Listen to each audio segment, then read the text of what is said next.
네, 5월 20일 멤버십 라이브 파트 1 시작하도록 하겠습니다. 네, 비트코인의 흐름이 다소 좀 요란하다, 이런 생각이 좀 드는 것 같습니다. 훅 하고 치고 올라갔다가 훅 하고 빠졌다가 다시 올라갔다가 내려 꽂혔다가 정신이 조금 단기간에 하나도 없는 것 같아요. 근데 참 다행스러운 것은 65,000달러 위에서 자리를 해주고 있다는 것이고, 일시적으로나마 67,000달러 중반까지 찍고 내려왔다. 아직 정서 자체는 긍정적이라고 보는 게 맞지 않나, 그런 생각이 듭니다. 일단 주간 종가가 잘 마감됐어요. 66,200달러 부근에서 주간 종가가 마무리가 됐고, 2차 박스권 안에서 얼마나 의미 있는 반등세를 보여주게 될 것인가, 이런 것들이 조금 관전 포인트라고 할 수 있습니다. 물론 이제 지정학적으로 봤을 때는 지금 중동 상황이 조금 이슈가 하나 터졌잖아요.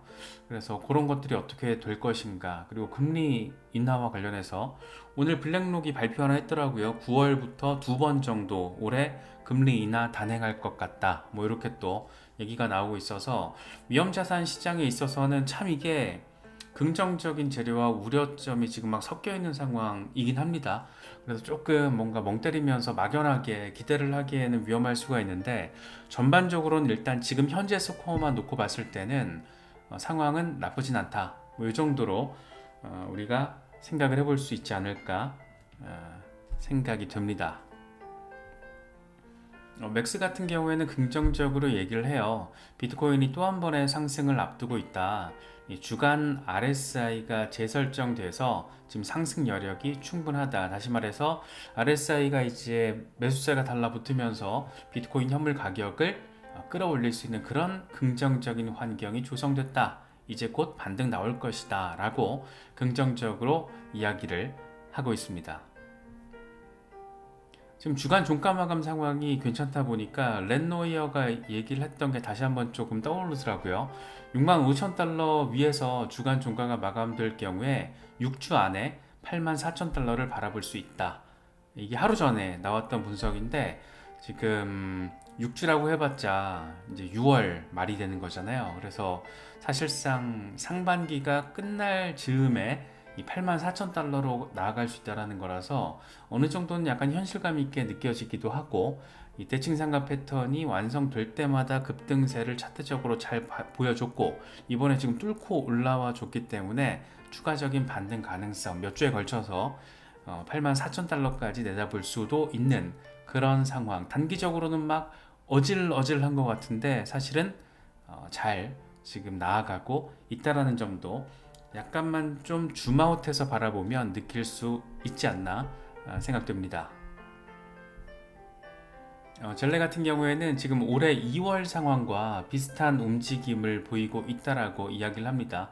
지금 비트코인이 4단계 흐름을 보여주고 있는데, 몇 주에 걸친 재축적, 저점 이탈, 그리고 나서 회복과 통합 이후에 도약, 새로운 고점, 이렇게 되는 건데, 지금 딱 재축적 이후에 저점 이탈했고 회복과 통합, 여기서 이제 나아가는 마지막 단계 뭐다? 도약과 새로운 고점, 어디까지? 8만 달러 위로.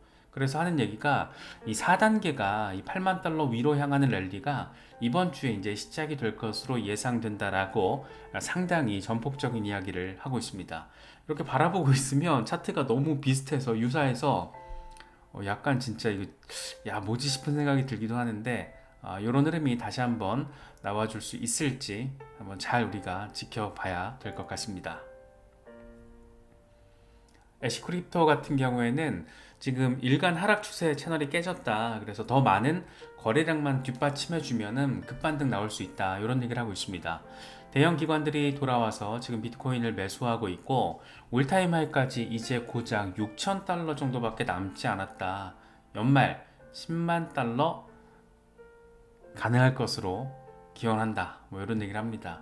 지금 어쨌든 흐름 자체가 전반적으로 괜찮은 점, 특히 이제 65,000달러 위에서 자리하고 있다는 게 핵심적인 포인트죠. 그래서 2021년 4월 고점과 11월 고점, 요 사이 박스권에서 지금 올라섰다라는 거, 우리가 1차 박스권, 2차 박스권 얘기를 할 때 지금 2차 박스권 위로 올라서 줬더라는 게 상당히 긍정적인 부분이다.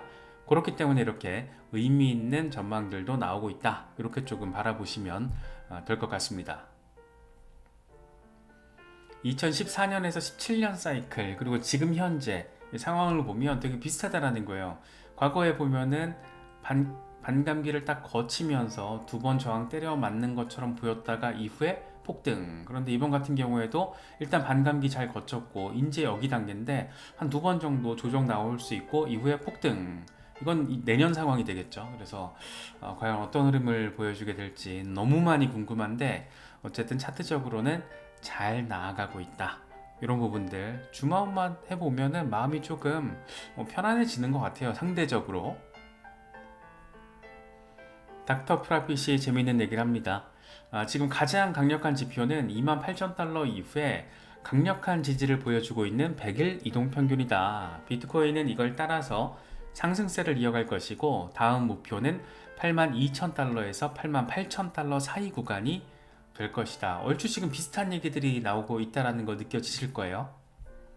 사람들은 비트코인이 아직 끝나지 않았고 더 많은 것을 보게 될 거라는 걸 깨달아야 한다. 박스권을 믿고 마켓 메이커가 방어세를 빵 당길 때까지 기다려야 한다. 언제 당길지 모르는 거예요. 다만 확실한 건 뭐냐면 이 박스권 안에서도 의미 있는 상황이 지금 펼쳐지고 있고 100일 이동평균의 지지를 잘 받아주고 있고 마켓 메이커들 준비하고 있고 그래서 방어세를 당길 때까지 기다리면 된다. 그래서 필요한 거는 뭐다? 시간과 인내심. 이 두 단어로 다시금 정리가 또 가능해집니다. 100일 이동평균 얘기가 참 많아요. 댄크립토 트레이더 같은 경우에도 여전히 100일 이동평균을 따라서 비트코인이 잘 나아가고 있다. 이건 중기, 고점 모멘텀을 가늠하는 데 있어서 좋은 지표가 될 것이다. 이때 기억나지? 빵! 연초에 1월달이죠. 빵 90% 이제 한 번 더 빵 할 때 되지 않았나? 빵!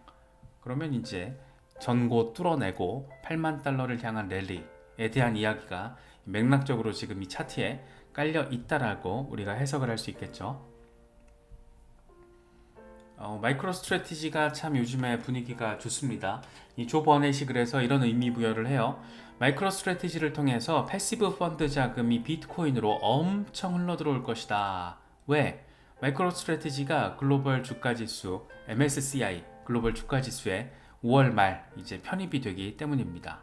상당히 마이크로 스트래티지 마이클 세일러 입장에서는 굉장한 의미 부여가 되는 부분이고 비트코인 현물 ETF 승인 출시 이후에 진짜 전폭적인 어떤 움직임들이 곳곳에서 이렇게 이어지고 있다는 점도 우리가 바라볼 수 있습니다.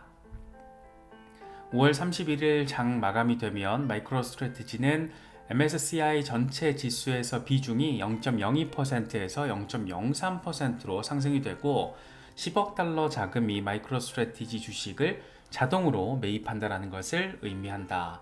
비트코인에 대한 간접 투자 방식, 굉장히 전통적인 방식이 마이크로 스트래티지 주식을 사는 거였잖아요. 그런데 지금 MSCI 전체 지수에 이렇게 편입되는 이런 의미 있는 상황. 재밌어요. 재밌는 상황이 이렇게 하나둘 펼쳐지고 있습니다. 코인텔레그래프가 이번 주 관전 포인트를 5가지로 정리를 했습니다. 첫 번째로는 68,000달러 저항선 돌파 여부. 제발 좀 이번 주에 68,000달러까지만 잘 뚫어줬으면 좋겠습니다. 두 번째는 FOMC 회의록이 공개되죠. 23일.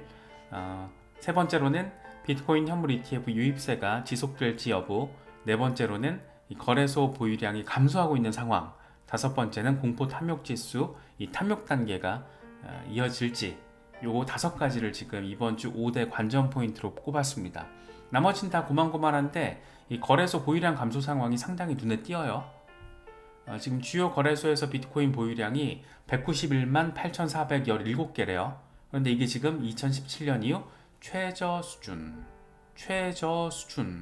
어마어마하게 지금 거래소에서 빠져나가고 있습니다. 그래서 정말 이 정도 상황이 되면 사고 싶어도 못 사는 상황 정말 오는 거 아니야? 뭐 이런 생각도 들죠. 그래서 공급 충격에 대한 어떤 굉장히 강력한 향기가 느껴지는 것 같습니다. 그래서 라크 데이비스가 이런 얘기를 하죠.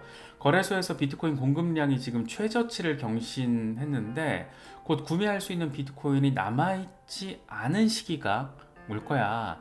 아직 살 수 있을 때 싸더라. 그러니까 지금 거래소에 있을 때 사. 뭐 이런 얘기하고 있는 거죠. 사실 굉장히 강력한 비트코인 강세론자들이나 이제 할 수 있는 얘기인데 근데 뭔가 이렇게 데이터가 너무 선명한 상황을 보여주고 있다 보니까 막 쭉쭉 빠져나가잖아요. 그래서 이런 걸 보여주고 있다 보니까 뭐가 지금 오기는 오려나 싶은 생각도 드는 것은 꼭 기분 탓만은 아닌 것 같습니다.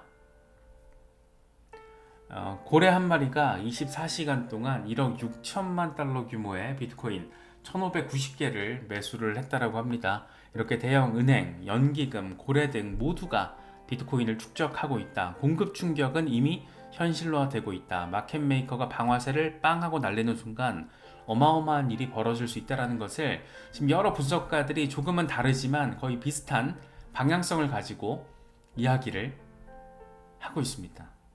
전 이런 게 참 재밌는 것 같아요. 이런 게 참 재밌고 앞으로 뭔가가 벌어지긴 벌어질 텐데 이 전조 시그널이 이렇게 조금 상당히 다채롭게 등장을 해주고 있다. 이런 부분들은 우리가 조금 맥락적인 함의를 잘 해석할 필요가 있지 않나 그런 생각이 들기도 합니다. 윌리우 꽤 전폭적인 얘기를 해요. 비트코인 100만 달러 앞으로 10년 안에 쉽게 실현될 것이다. 그리고 그 영향은 오랫동안 지속이 될 것이다. 요즘에 뭐 이렇게 100만 달러 얘기가 쉬워. 되게 100만 달러 얘기를 쉽게 하는 경우를 흔하게 우리가 바라볼 수가 있습니다. 그러면서 네 가지 근거를 제시하는데 첫 번째로는 비트코인이 기축통화가 될 거래요. 이 사람은 이제 확신범인 거죠.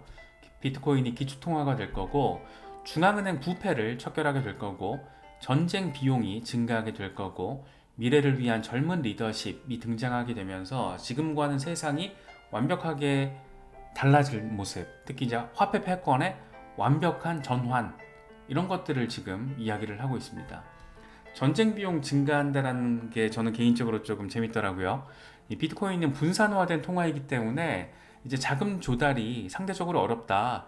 정부가 마음대로 꼴리는 대로 막 찍어내서 신속한 자금 조달 이게 상대적으로 더 어려워지는 거다. 특히나 이제 블록체인 기록을 통해서 전쟁 자금, 불법 자금 이런 거 추적이 용이하다. 그래서 투명성과 거래 추적 이런 것들. 그래서 상당히 뭐 그럴싸한 부분도 있고 조금 이렇게 비판의 반대론자들이 들으면 막 기겁할 일이죠. 비트코인 막 비판론자들은 기축통화하고 말 같지도 않은 소리야 뭐 이렇게 얘기를 할 거고 뭐 IMF 통화 봤을 게 뭔 개소리야 뭐 이런 사람들도 있으니까 되게 약간 반론은 있지만 비트코인 강세론자들이 바라보기에는 사실 기축통화가 될 거라는 어떤 확신이 깔려야겠죠. 이 정도의 전폭적인 어떤 상황이 펼쳐져야 100만 달러 뭐 이런 얘기가 이제 가능해지는 거겠죠. 실제로 비트코인이 리저브 커런시가 될지 여부는 언제쯤 될지 특히 될지 뭐 이거는 이제 지켜봐야 하는 이슈겠지만은 맥시멀리스트들은 굉장히 강조를 하고 있다라는 점 그리고 이미 월가 제도권 안으로 지금 들어와 버렸다라는 점 이런 것들을 고려하면 뭔가 이렇게 판때기는 계속해서 바뀌고 있다. 비트코인의 긍정적인 방향으로 뭐 그런 건 또 부인할 수가 없잖아요. 그래서 이런 얘기들이 조금 더 이렇게 또 신경이 쓰이기도 하는 것 같습니다. 뭐 잭도시 같은 사람도 10년 안에 100만 달러 가능하다. 공급이 2100만 개로 제한돼 있고 채택은 계속 증가할 거고 정부에 대한 불신, 사실 정부에 대한 불신이 크죠. 이 정부가 통화를 찍어내서 마음대로 찍어내서 인플레이션을 야기시키고 결국에는 우리가 먹고 살기 힘들게 만들어 버리는 거잖아요. 정말 나쁜 놈들이죠. 정부에 대한 불신, 뭐 정치에 대한 불신, 뭐 이런 거는 뭐 말할 필요도 없을 것 같고 이 캐시 우드는 아예 날짜를 찍어서 2030년 100만 달러 가능성. 마찬가지로 공급 제한, 글로벌 자산으로서 역량 강화 뭐 이런 것들. 오늘 장중에 일시적으로 비트코인이 67,000달러 뚫어냈을 때 그때 딱 보니까 순간적으로 전체 자산 랭킹에서 이 실버를 밀어냈더라고요. 그래서 비트코인의 어떤 자산으로서의 역량 그리고 가치는 이미 상당히 강력하게 부여가 돼버렸다. 그런 점들은 이런 어떤 전폭적인 전망을 조금 더 신뢰하게 만드는 그런 재료가 아닐까 생각되기도 합니다. 그래서 비트코인이 과연 이번 주에 68,000달러를 뚫어낼 수 있을 것인가 초미의 관심사가 될 것 같습니다. 그래서 여러 가지 긍정적인 재료들도 있기 때문에 부디 이번 주 새로운 한 주의 종가를 또 만들어낼 때는 68,000달러 위에서 가급적 7만 달러 근처에서 만들어낼 수 있으면 참 좋겠다. 이런 생각이 드는 것은 진짜 꼭 기분 탓만은 아닌 것 같습니다.